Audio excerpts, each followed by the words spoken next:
pessoal, estamos de volta com o nosso canal e hoje eu quero dar a minha opinião sobre os recentes fatos da pichação da Igreja de São Francisco aqui na Lagoa da Pampulha, em Belo Horizonte. Esse ato de pichação chegou a ser defendido por muita gente como uma forma de manifestação do pensamento, ao argumento de que as pessoas que realizam picho, elas seriam demasiadamente simplórias e não teriam outras formas de manifestação de pensamento que não a pichação. Então a pichação não deveria ser pensada como um crime e sim estaria amparada dentro da liberdade de manifestação de pensamento. Vejam bem, é claro que todas as pessoas têm direito a manifestar seu pensamento pelas mais variadas formas possíveis. Agora, o seu direito individual de manifestação de pensamento não pode interferir no direito alheio a não ser incomodado com a manifestação de pensamento alheia. Então, a grande questão é: todos nós temos direito à manifestação de pensamento, mas isso não quer dizer que eu possa sair por aí loucamente com um caminhão de som às 3 horas da madrugada acordando todo mundo para que todo mundo ouça os meus pensamentos. Porque é óbvio que a minha liberdade de manifestação de pensamentos tem que ter limites. As pessoas não podem ser obrigadas a ouvir a minha manifestação de pensamento ou ler a minha manifestação de pensamento pichada no monumento arquitetônico, histórico, no monumento de grande valor cultural de uma cidade. Então, imaginar a pichação como uma simples manifestação de pensamento é uma forma muito simplista de ver a questão, porque a manifestação de pensamento ela é livre desde que pelos seus próprios meios. Eu não posso invadir o direito à propriedade da outra pessoa, ou mesmo da coletividade, como é o caso quando se trata de um patrimônio público, para fazer valer a minha manifestação de pensamento. Quando alguém picha um determinado muro, ou pior, picha uma igreja ou qualquer monumento histórico de uma cidade, o que essa pessoa está fazendo é um ato extremamente autoritário, porque essa pessoa está fazendo, o que ela está dizendo é: a minha manifestação de pensamento vale mais do que qualquer interesse seu, ou da comunidade, ou de praticamente toda a população da cidade, de não ter aquele espaço pichado. Eu não posso querer impor a minha manifestação de pensamento à marra simplesmente porque eu acho que a igreja fica mais bonita pichada. Porque ao fazer isso, o que eu estou dizendo é: eu pouco me interesso o que as outras pessoas vão achar. Eu não sou nem azul para o resto da coletividade. O que importa é a minha manifestação de pensamento.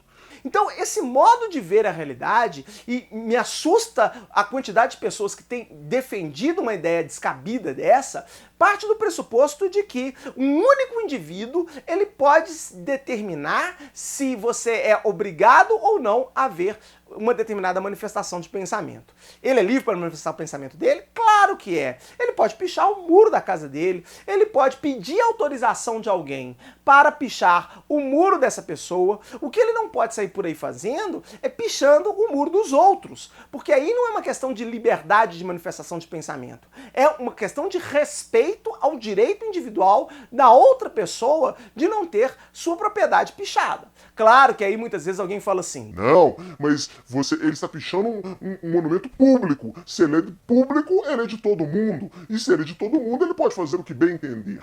Não é bem assim. As coisas públicas não se confundem com coisas de ninguém. Não é porque a coisa é pública que eu possa chegar lá e fazer o que eu bem entender dela. Não é porque um prédio é público que eu possa ir lá e depredar o prédio, quebrar a vidraça, tacar fogo no prédio ou pichar o muro do prédio. Por quê? Os bens públicos eles são geridos de acordo com o interesse público, que pode ser o interesse da maioria, como é na maioria dos casos, ou por seus representantes legais, ou por uma manifestação, às vezes, até direta da maioria. O fato é, se as pessoas quiserem que a igreja seja pichada, tudo bem, né? Mas aí nós precisamos ouvir primeiro a população, que se abra uma consulta pública para ver se as pessoas acham que a igreja fica mais bonita pichada ou não, né? Ou que os representantes na Assembleia resolvam deliberar sobre a possibilidade de se autorizar pichações numa igreja, ou em qualquer outra obra pública. O fato é, se o indivíduo faz aquilo de forma unilateral, ele vai lá e decide onde ele quer pichar e não pergunta mais a ninguém sobre isso, e se ele picha nos termos que ele bem entende, o fato é, ele está desrespeitando o interesse da maioria das pessoas, que não foi consultada. Elas podem até autorizar essa pichação, mas o fato é, elas não foram consultadas em momento algum, e ele foi lá e exerceu de forma autoritária a sua manifestação de pensamento, sem se importar se as outras pessoas querem ou não ouvir aquela manifestação de pensamento. Às vezes a gente vê, muitas vezes nas universidades públicas, uma ideia entre os alunos de que pichar é legal, de que pichar é uma manifestação de pensamento. Isso me entristece muito, porque eu imagino um universitário precisar pichar um muro para expressar seu pensamento, em plena era da internet, onde ele pode criar um blog, onde ele pode fazer vídeos para o YouTube, por que não? Mas ele pode deixar suas mensagens pelo Facebook ou por outras redes sociais, mas a forma como ele encontra de manifestar o pensamento dele é pichar uma frase de efeito no muro, né? E, claro, quando a gente pensa isso de uma pessoa pouco alfabetizada ou que teve um baixo nível de instrução, é até uma forma interessante de manifestar o pensamento mesmo, desde que seja no muro dele ou no muro de pessoas que autorizem isso ou que não liguem para isso. Agora, um universitário achar que isso é uma forma de manifestação de pensamento legítima só demonstra que nós temos um problema sério aí de manifestação de pensamento qualificada por parte deles, que precisam se valer de um meio tão simplório para manifestar os seus pensamentos. Mas não raras vezes a gente vê nas universidades pessoas argumentando que os muros da universidade podem ser pichados, porque afinal de contas os muros são públicos e, sendo eles públicos, qualquer pessoa pode chegar lá e fazer o que bem entender. Essas pessoas decididamente não entendem a diferença ainda do público para a coisa abandonada, para a coisa que não tem dono. O público não é algo sem dono. O público é de todas as pessoas. E se ele é propriedade de todas as pessoas, cabe a nós conversarmos com essa coletividade, seja por meio dos seus representantes nas assembleias do Poder Legislativo, ou seja através de consulta direta, e perguntar a elas se elas de fato têm interesse de ter aqueles muros ou aqueles bens pichados, ou se elas preferem que eles sejam limpos, né? O que não pode acontecer é uma minoria decidir isso por elas, de forma arbitrária, e ir lá e pichar o conteúdo que ele bem entender e que ele achar que é mais adequado, sem perguntar à maioria se ela ficaria satisfeita com essa, aspas, obra de arte ou não. Isso é um ato arbitrário que não respeita o direito do outro, né? É a ideia de que o seu direito à manifestação de pensamento vale mais que o direito do outro de ter a sua propriedade intacta, seja ela pública ou seja ela privada. Eu já ouvi alguns argumentos completamente absurdos no sentido de que a propriedade, a casa ou prédio, ele é público do lado de fora, enquanto seria privado exclusivamente do lado de dentro. Então, com essa linha de argumento, o proprietário de um imóvel seria dono somente da parte interna do seu imóvel e a parte externa, então, ficaria livre para quem quisesse passar na rua, ir lá e pichar aquilo ali, aquela coisa toda, porque as fachadas fariam parte do meio ambiente urbano ou algo do gênero.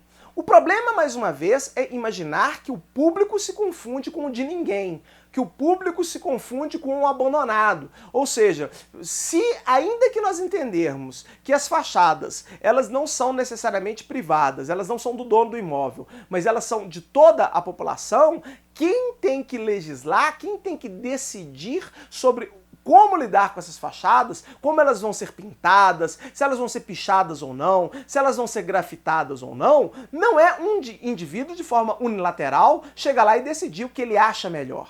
Nós temos que convocar então a população, se o entendimento é de que as fachadas são públicas, nós temos que perguntar à população como um todo como elas acham que aquelas fachadas devem ter sua pintura, ou se elas devem ser livres para qualquer pessoa chegar lá e desenhar alguma coisa ou escrever alguma coisa, mas jamais isso pode ser feito de forma unilateral. E é por isso que existe o crime no artigo 65 da Lei do Meio Ambiente, prevendo o crime de pichação, que é um crime extremamente legítimo, há um bem jurídico claramente a ser tutelado, que é um patrimônio, seja a integridade patrimonial aí do ambiente urbano, que pode ser tanto patrimônio privado quanto patrimônio público. O que nós não podemos pensar é que o fato, ao argumento da livre manifestação de pensamento, eu posso sair por aí passando por cima de toda e qualquer propriedade. Senão, no limite, nós temos também direito de entrar na casa das outras pessoas e pichar a parede interna da casa delas, ao argumento de que eu estou fazendo a minha livre manifestação de pensamento e que ninguém pode falar nada. Então eu posso entrar numa igreja, pichar a igreja por dentro, eu posso entrar numa casa, numa loja, num shopping, né? O que evidentemente tornaria inviável a convivência social nesses termos. A grande questão é: pichar é legal? Depende. Se as pessoas acham que é uma manifestação bonita de pensamento, uma manifestação artística, que ela piche ou num espaço que é dela, ou busque autorização de alguém para pichar. Se é arte, certamente alguém vai saber valorizar essa arte e vai permitir que ela seja feita na sua propriedade, quem sabe até valoriza a sua propriedade. O que não pode ser feito de forma alguma é a imposição disso a outra pessoa. Ninguém pode impor a minha propriedade ou o meu espaço, o seu modo de pensar, o que você considera artisticamente bom ou ruim. Até porque o valor de arte é muito relativo. O que algumas pessoas podem achar um incremento maravilhoso na propriedade, outros podem achar terrível, né? Talvez alguém achasse que se o Romero Brito pintasse a parede da casa dele, que aquilo valorizaria muito a casa da pessoa, ela ficaria extremamente feliz de ser feito. Outras pessoas vão achar que vai ficar horrível dentro de casa uma pintura do Romero Brito e, portanto, jamais deveria ser feita. Isso não é problema. O problema é quando alguém vai lá, às escondidas, e faz a pintura do Romero Brito na sua casa. Isso não daria, porque, afinal de contas, ele não te perguntou se você quer. Ele não pode fazer de forma autoritária e unilateral um incremento ou uma melhoria na sua casa, porque às vezes essa melhoria, que para ele, na cabeça dele é uma melhoria, para você é uma porcaria, é uma tragédia, vai destruir a sua casa. Então, a grande questão da pichação é justamente essa. Ela é arbitrária porque não se pergunta à pessoa se ela está interessada. E com a coisa pública, ela não é menos arbitrária, porque coisa pública não é coisa de ninguém. Coisa pública é do público e se você não pergunta à população como uma forma geral se ela quer ou não aquela pichação, aquela manifestação, entre aspas, artística, ela necessariamente está sendo arbitrária e unilateral e tem que ser coibida sim pelas autoridades, e isso não tem nada de autoritário. Autoritário é justamente querer impor a sua manifestação de pensamento sobre os demais. Isso sim é autoritário e não coibir que cada um faça o que achar melhor e sem perguntar aos outros se isso é bom ou ruim. Bom, era isso, espero que tenham gostado do vídeo, espero que tenham feito vocês refletirem um pouco sobre esse problema, que é a pichação, que tem sido vendido aí como uma manifestação artística e, portanto, é aquela coisa como se fosse uma carta branca. Se é arte, pode fazer onde quiser, quando quiser e da forma que quiser. E é claro que não, né? As manifestações artísticas também estão limitadas pelo respeito aos direitos alheios. Nós não podemos passar por cima dos direitos alheios para manifestar a nossa arte. Era isso, se gostaram do vídeo, curtam o vídeo, compartilhem com seus amigos, inscrevam-se no canal, essa inscrição no canal é muito importante para a divulgação dos nossos vídeos, porque o YouTube ele prioriza a exibição de vídeos com o maior número de inscritos no canal. Era isso, até a próxima, um grande abraço.